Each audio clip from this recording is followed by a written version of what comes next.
मानव नहीं महामानव है ये है, कहते हैं इसे अन्नदाता, करता जी तोड़ परिश्रम, ये है भारत भाग्य विधाता। आप सभी को मेरा नमस्कार। आज मैं मेरी एक कविता के माध्यम से किसान की पीड़ा, किसान का दर्द लेकर आपके समक्ष उपस्थित हुआ हूँ। किन विपरीत परिस्थितियों में, किन विपरीत हालतों में किसान कृषि करता है, उसका एक छोटा सा परिचय आपको इस कविता में मिलेगा। मानव नहीं महामानव है ये, कहते हैं इसे अन्नदाता, करता जी तोड़ परिश्रम, ये है भारत भाग्य विधाता। मैंने कृषक को भारत भाग्य विधाता कहा है। मुझे कृषि प्रधान देश है, भारत की जीडीपी में सबसे बड़ा योगदान कृषि का है, तब मैंने ये पंक्तियां लिखी है। लेकिन किसान आज किन विपरीत परिस्थितियों से जूझ रहा है, सुनिए किसान का दर्द। आदि काल से उपजा के धान्य मनुष्य का पेट पालता आया है, पर प्रकृति और सरकारों की हर मार झेलता आया है। किसान सरकारों की मार भी झेलता है और प्रकृति की मार भी झेलता है। दोनों मारे किसान पर एक साथ पड़ती है।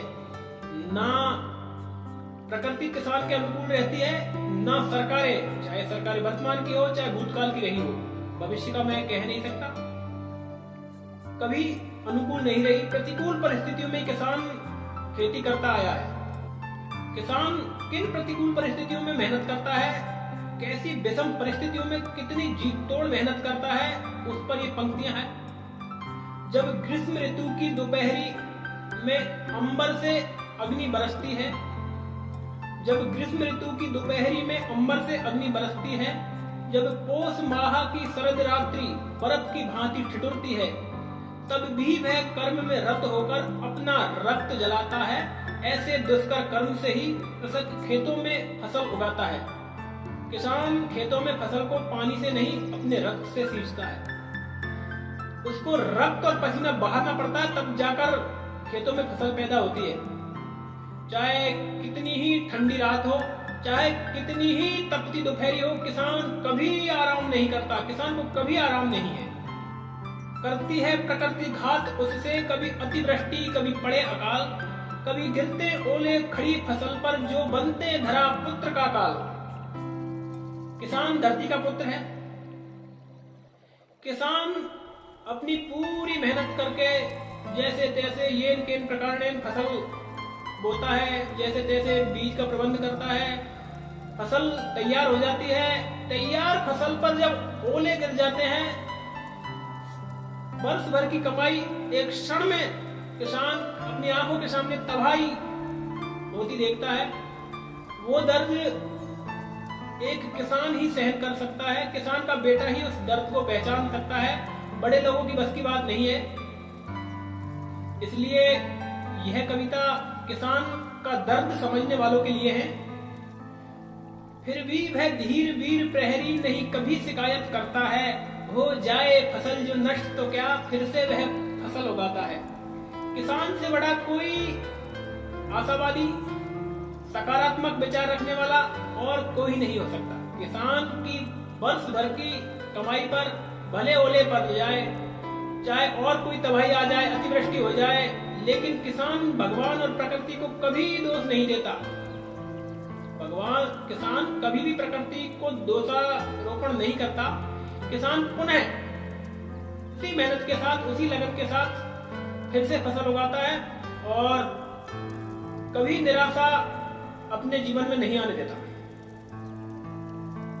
आगे मेरी जो पंक्तियां हैं वो जिम्मेदारों के लिए हैं, सरकारों पर निशाना साधती हुई कविता की पंक्तियां हैं, सुनिए। उसका सर्वस्व उजड़ता देख बेसरकारें न लजाती है, उसका सर्वस्व उजड़ता देख बेसरकारें न लजाती है, जो वोट मांगते समय उससे वादे हजारों करती है। याद कीजिए, पिछले चुनावों में हमारे भोले भाले किसानों से 10 दिन में संपूर्ण ऋण माफी का वादा करके भोले वाले किसानों से वोट ले लिए गए। सरकारें बन भी गई, किसान भोला है, वोट दिए। परिणाम स्वरूप किसान को क्या मिला? उसकी कृषि भूमि कुर्क की गई, उसकी भूमि की नीलामी के पर्चे सरेआम चस्पा करके उसको जलील किया गया, उसको अपमानित किया गया। यह किसान का दर्द है। कृषि पर जो नियम बनाते हैं वो बड़े विशिष्ट प्रकार के आदमी होते हैं। सुनिए, जो प्रासादों में रहते हैं वो नियम कृषि के बनाते हैं। जो प्रासादों में रहते हैं वे नियम कृषि के बनाते हैं। जिनको न समझ खेतों की तनिक खेती पर भाषण करते हैं। खेती किसानी की नियम नीतियां निर्धारण करने वाले बड़े बड़े अफसर जो होते हैं, ऐसे लोग होते हैं जिनकी पीढ़ियों ने भी कभी खेती नहीं की, जिनको खेती के बारे में कोई ज्ञान नहीं है। ऐसे लोग कृषि की नीतियां बनाते हैं। खेती कृषि किसानी पर जब कोई टीवी पर डिबेट चल रहा हो तो उसमें कृषि विशेषज्ञ बन के ऐसे लोग आ जाते हैं जिनको खेती के बारे में कोई पता नहीं है, उनको क्या कह गए खेती का याद नहीं है, पर बड़ी बड़ी डिबेटों में भाग लेते हैं और कृषि विशेषज्ञ बनकर उनको किसानों के कल्याण से कोई लेना देना नहीं है। किसानों का कल्याण वो चाहते ही नहीं है, बस वो केवल अपना विशेषज्ञता झाड़ते रहते हैं। परिणाम स्वरूप किसान का कल्याण बहुत दूर है। नगरों की वातानुकूल हवेली से तय भाग फसल के करते हैं। नगरों की वातानुकूल हवेली से तय भाग फसल के तय। उनको किसानों की परवाह ही क्या, चाहे रोते हैं तो रोते हैं। किसान की फसलों के भाव ऐसे लोग तय करते हैं जिनका भी खेती से कोई वास्ता नहीं है। बड़े लोग हैं। भाव इस प्रकार से तय किए जाते हैं कि किसान का लागत मूल्य भी उसे नहीं मिलता। जितनी लागत उसको उपजाने में, उसको पैदा करने में हुई है, उसका पूरा मिल जाए जहां तक भी ठीक है, लेकिन जो लागत मूल्य है वो भी किसान को नहीं मिलती। तब मैंने पंक्तियां लिखी है, सरकारों की जिम्मेदारी निश्चित रूप से है, लेकिन सरकारें किसानों के प्रति कतई जिम्मेदार नहीं है, किसानों को कतई हाशिए पर रखा हुआ है। पंक्तियां सुनिए। सरकारें हुई अमीरों की उद्योगी इन्हें चलाते हैं। सरकारें हुई अमीरों की उद्योगी इन्हें चलाते हैं। इनको खेती से हेत ही क्या, चाहे रोते हैं तो रोते हैं।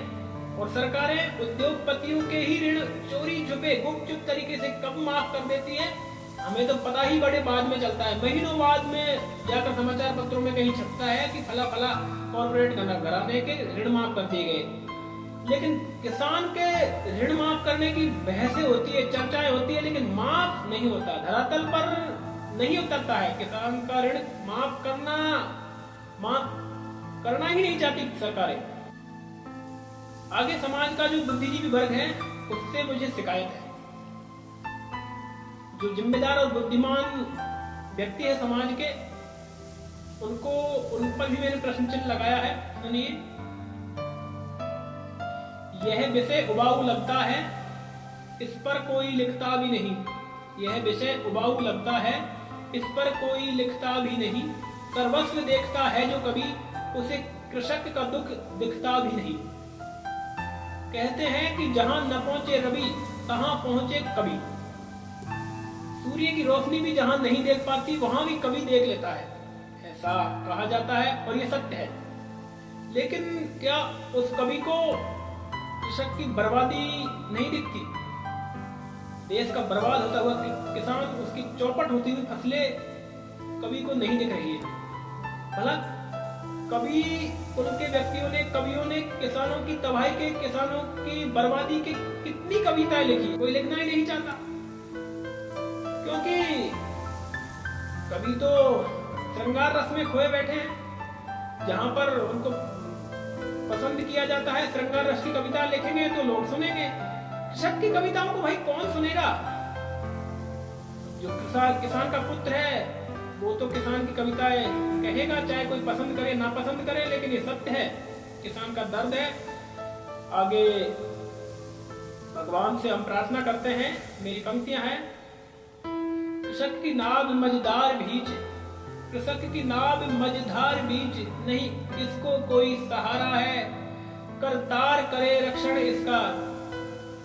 करतार करे रक्षण इसका नहीं इसको कोई किनारा है।